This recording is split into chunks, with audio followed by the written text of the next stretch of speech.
It's a trip down memory lane, isn't it? It's just kind of crazy to think that so much time has gone by so fast. I just remember doing the seat fit for my first season with Mercedes, and geez, we're embarking on the 8th year together. So it's just, you know, you look at these old cars and they're still so fresh, they're still new, but technology continues to move each and every year, and it just never stops. There's so many happy memories. It just reminds me of the best period of time in my life.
Greetings, and thank you so much for tuning in. My name is Plot Mhako, and welcome to Earground, Your Voices Amplified.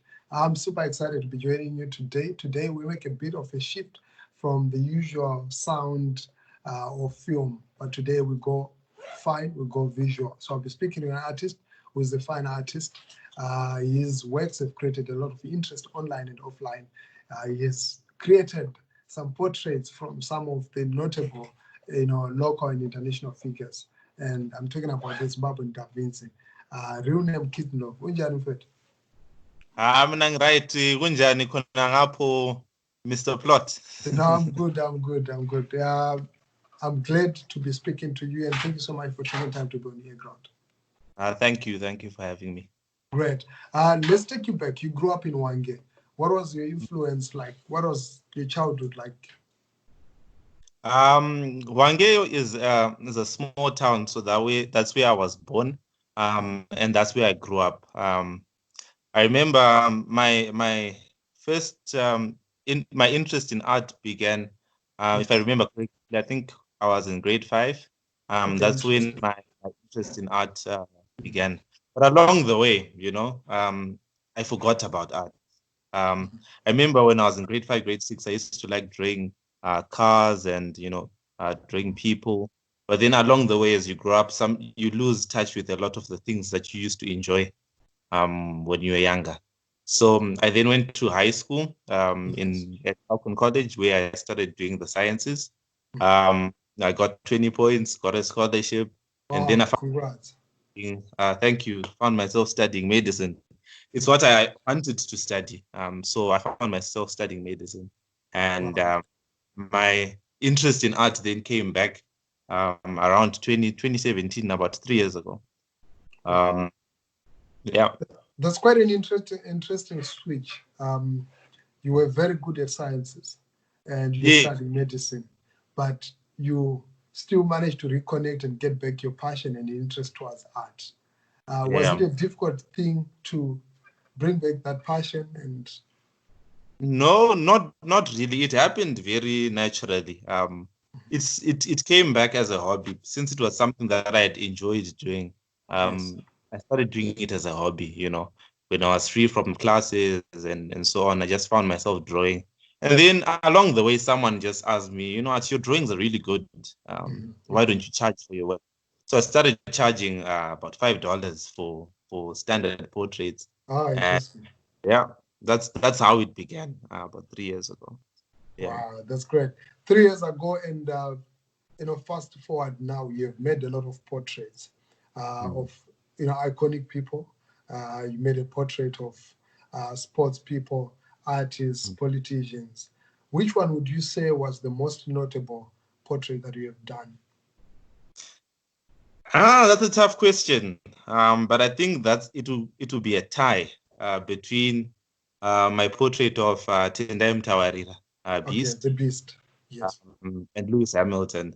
Why the portrait of Tendai Mtawarira is because it was very special to me, because I managed to team up with Marilea Properties, which is a properties company in Harare. They were having a mud run, so I managed to team up with them, and then we had the piece auctioned at a private event. It was auctioned for $1,000, and the money was all the proceeds were taken to Kids Can, which is a cancer charity organization for children. So for me to bring the art and my love for helping people, the medicine side of me, together, was really special to me. And then, if I remember correctly, the highest bidder was Nigel Philp, who is the owner of Profeeds and Pro Brands. So it really gets to open so many doors. So I've managed to do a couple of artwork for him. So I think that's a very special portrait to me, the one of Tendai Mtawarira. And my portrait of Lewis Hamilton, that one was special to me because it was a very big piece. It was the biggest piece that I've ever done in terms of size. as well as in terms of the amount of time that I put into it. He actually saw it. He reposted it on his status and tagged me. So And how that's did you always feel when that happened?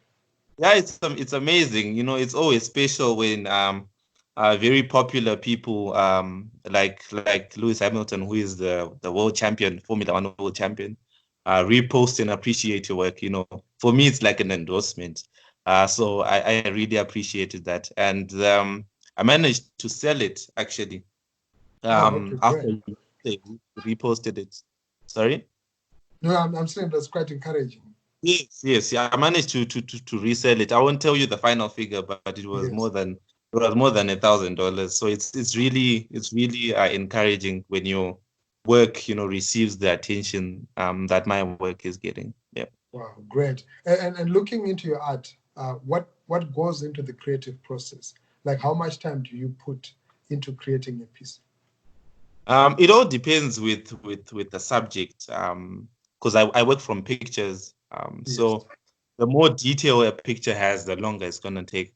But on average, for a piece, it can take anything between 15 hours to Yes. 100 hours.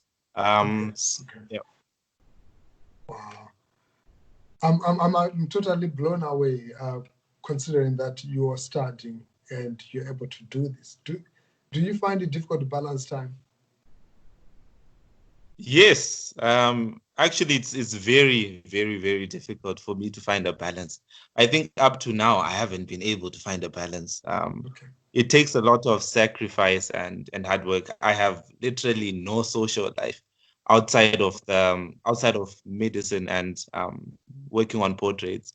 So yeah, but it's not impossible. I'm actually surprised that I've made it to my final year Wow. in medicine.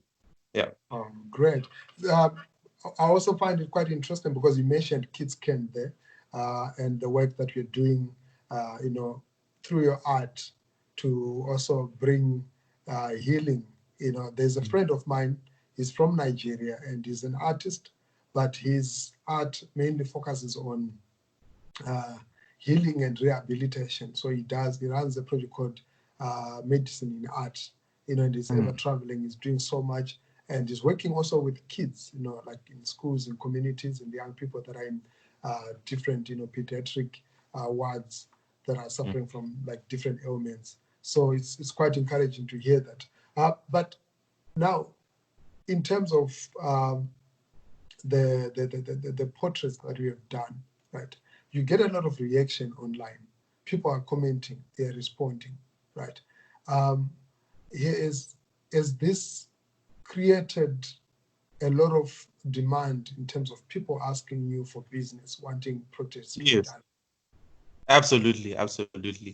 I think I owe a lot to social media. Right. Besides the fact that I get access to videos, that help me improve Yes. my art.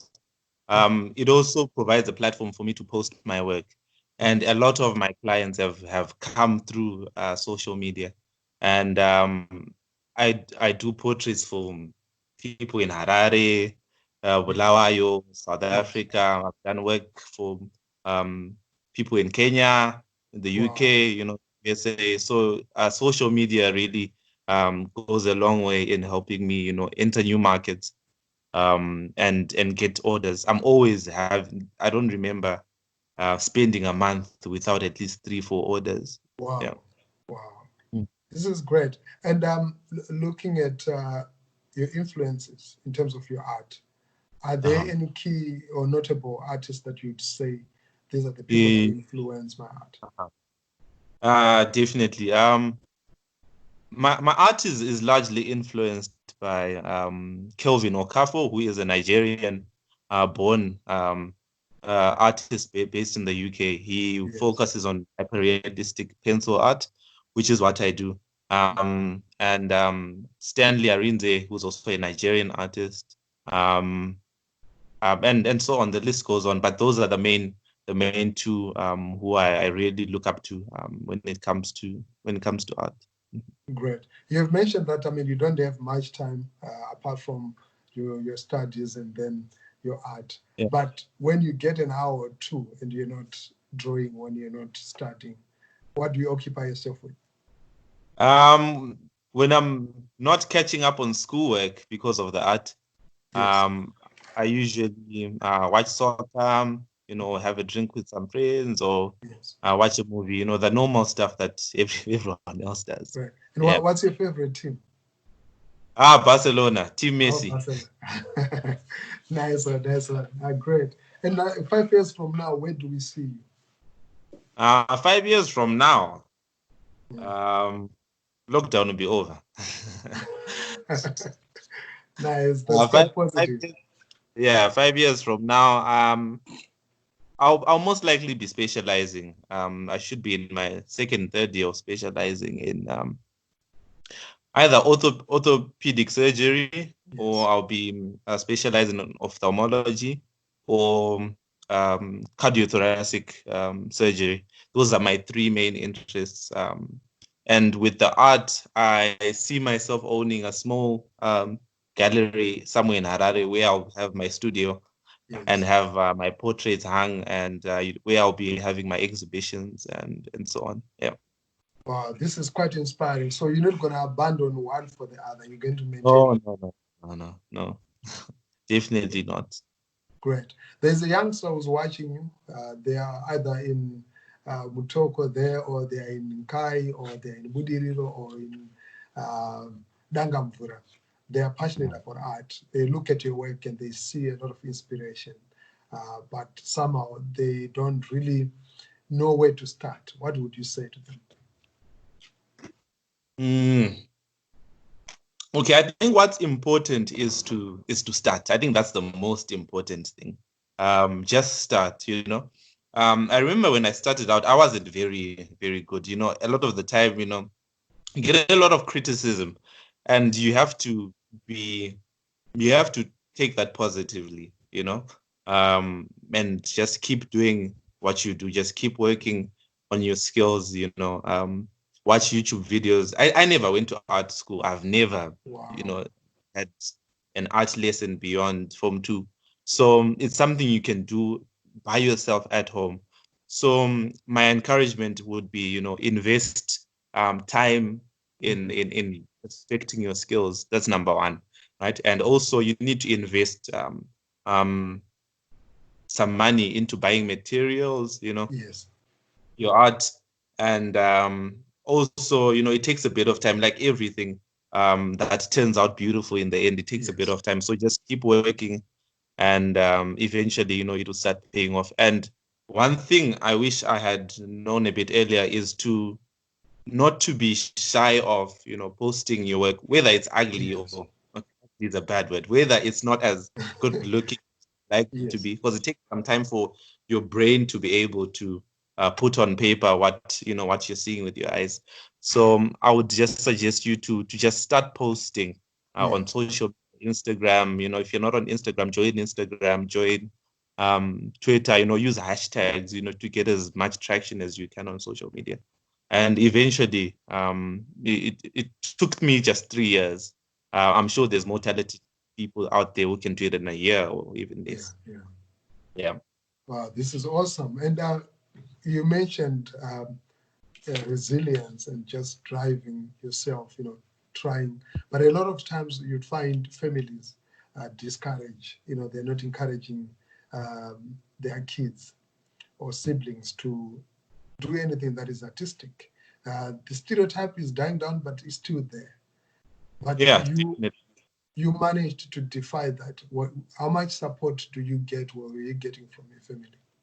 My family really, gave me the space and the room to be able to to explore my gift, especially with the art. And I guess that was easier for them to do because I was already in university, studying medicine, so that wasn't very hard for me. But they were worried that I might fail, I might not be able to proceed to the next year because of the art. But I think what's key is to start gradually. Don't abandon everything that you're doing. just so that you can focus on nurturing your passion or your talent. I think it should be done gradually, you know.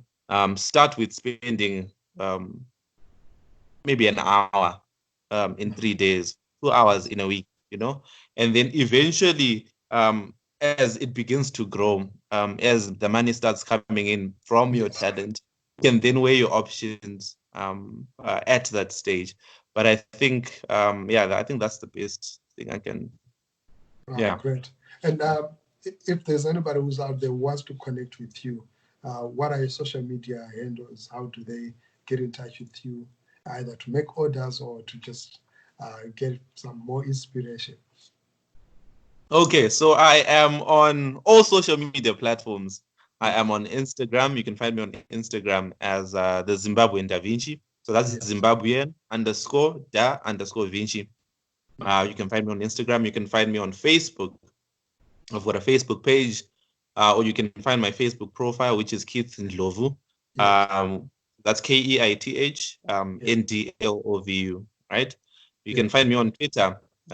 Twitter is a very good place. If you are I looking. still struggle with Twitter. I don't know why I struggle with Twitter big time.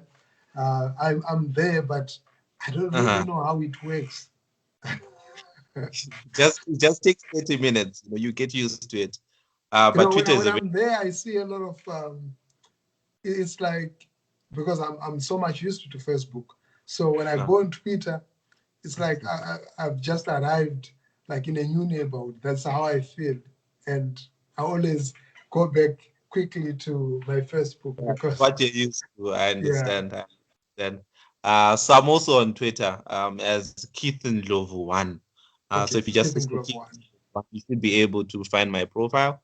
I'm also on Facebook, Twitter, Instagram. You can also email me if you have inquiries about art, or if you'd like to connect with me. You can email me on keithandlovu@gmail.com. And also you can WhatsApp me or call me on +263 775 109 279. Yeah. Okay, great. Wow, it's been great speaking to you there. And there's one question that I wanted to ask at the beginning, but because we got carried away, like, what message are you conveying? Are you only doing portraits? And is there any other, other artworks, art forms that we are doing apart from portraits? Yes, I mainly focus on portraits because this is something I enjoy doing. It's an area that I really enjoy doing portraits because, you know, I aim to capture the essence of a person, you know, using my portrait. And a lot of the time I get orders from people, so the demand also dictates, you know, what I do to some extent. I get a lot of orders of people who want, you know, their husband drawn, or loved one who's passed on. So, you know, it really brings a lot of satisfaction to me to be able to make a drawing or create something that then makes someone else happy. I remember an interesting order that I've gotten, the interesting orders that I've gotten of someone who's never met their parents or they've never met their brother. Then they just give me a picture, you know, a picture from 1973 that you can barely even see, and then, you know, I recreate that and also put them in the same image, you know, and then it looks like they're actually together. So, you know, the happiness that you then see from the person, you know, it really makes me love what I do. I also get orders for animal portraits. Just last week I was working on a horse and a cat and so on. So I can pretty much do anything. What you want drawn is pretty much what I do. But in terms of what I personally enjoy, I enjoy portraits because, you know, there's a lot of other things that you can tie to a person that can. Wow. Wow, man, this is quite encouraging and quite motivating. I'm inspired to just hear your story. And I remember the first time that I saw your portraits, I thought, because knowing you, I was like, no, he never mentioned that he does art. I never knew that he does art. And like, this is super brilliant. I had not started. I only started three years ago, just shy of 3 years, 2 years, 2.5 years or so. Yeah. Wow, this is quite inspiring. Wow, thank you so much, Keith. It was really great speaking to you, and I know that Thank there's you. so many people that are watching that have been inspired, that have been challenged to even think outside their box and look at their talents. And the last part that you mentioned, the sentimental, the emotional part of your art and how it connects to different individuals. And yeah, that really touched me. And thank you so much for your time. Thank you so much, Plot. Great. So for those that are watching, thank you so much for watching Eagle New Voices Amplified. My name is Plot Mhako. I've been speaking there to Keith Ndlovu, the Zimbabwean Da Vinci. He has been telling us about his passion from childhood and what he has managed to do and what he's doing with the art, and also the balance that he's striking between medicine and the art that he's doing. You can follow him on Instagram, on Twitter, the Zimbabwe Da Vinci, or Keith Ndlovu, on Facebook, and also on Twitter, Keith Ndlovu _1. I got that right? Yes, and you can follow my YouTube channel. I have a YouTube channel. Okay, great. It's for Keith Ndlovu. There's a couple of videos there if you'd like to get some insight into my drawing process. Yeah. And if I have a kid, if I have a son who wants to learn art, do you teach anyone? Do you offer teaching lessons? Yes, I am actually working on that. I am looking to launch a workshop series starting from as soon as the lockdown ends. I'll be doing a workshop series over the weekends for artists that are already at a certain level, right? I'm looking to to help them get to where I am. If they're into the kind of art that I do, I'm actually looking to launch a workshop series. I'm going to give out information when the time is right concerning those workshops. And then for lessons, yes, I do. As soon as the lockdown ends, I should be able to take in students for lessons. So just get in touch with me and we can always arrange. Yeah. Oh, great. Wow, that's it from us.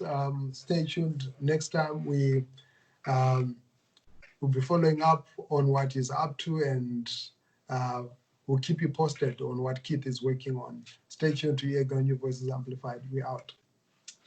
Great.